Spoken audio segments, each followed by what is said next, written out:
India गठबंधन की बैठक के अगले ही दिन दिखा टकराव। बैठक के अगले ही दिन पंजाब में आम आदमी पार्टी ने किया विरोध। अकेले चुनाव लड़ने की जिद पर अड़ गई आम आदमी पार्टी। क्या सीट शेयरिंग का मुद्दा बनेगा इंडिया गठबंधन के खात्मे की वजह?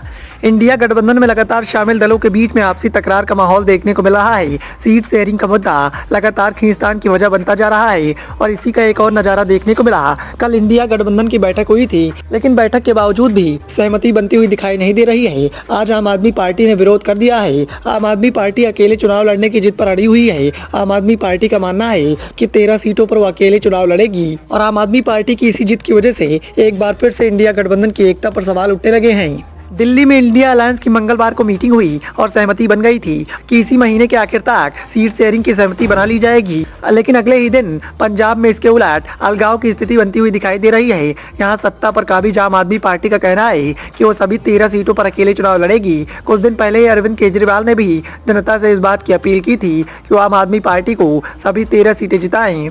अब आम आदमी पार्टी के अन्य नेता भी इसी बात पर अडिग हैं। भले ही ये फाइनल नहीं है, लेकिन आम आदमी पार्टी के इस रुख के चलते कांग्रेस दबाव में देखी जा रही है।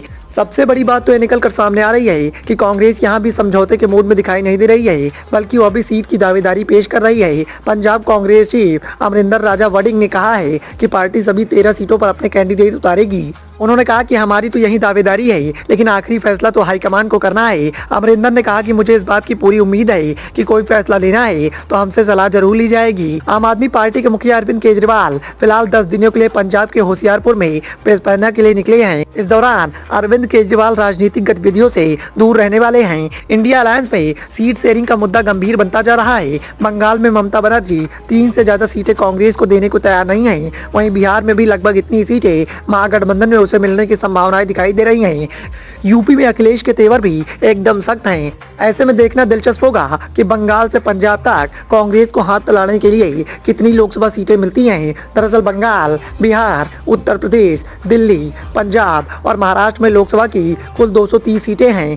फिलहाल उत्तर भारत में कांग्रेस 4 राज्यसभा सीटों वाले हिमाचल में ही सत्ता में है। इसके अलावा उसकी सरकार दक्षिण भारत के कर्नाटक और तेलंगाना में ही है। ऐसे में उसकी उम्मीदें उत्तर के मुकाबले साउथ इंडिया से ही अधिक हैं। तमिलनाडु में बसाती डीएमके पर निर्भर है, लेकिन केरल में उसकी स्थिति अच्छी है। हालांकि आंध्र प्रदेश में भी उसकी स्थिति अच्छी नहीं है। लेकिन 5 राज्यों के विधानसभा चुनाव में मिली करारी हार के बाद कांग्रेस बैकफुट पर दिखाई दे रही है। कांग्रेस को जगह जगह पर समझौता करना पड़ रहा है और इसी के चलते इंडिया गठबंधन में उसकी अहमियत कम होती हुई दिखाई दे रही है। भले ही कांग्रेस ने शुरुआत में चालाकी भरा कदम उठाया हो, कांग्रेस हाईकमान के द्वारा पहले ही सीट शेयरिंग के मुद्दे को तय नहीं किया गया था, बल्कि लगातार इसे टाला जा रहा था।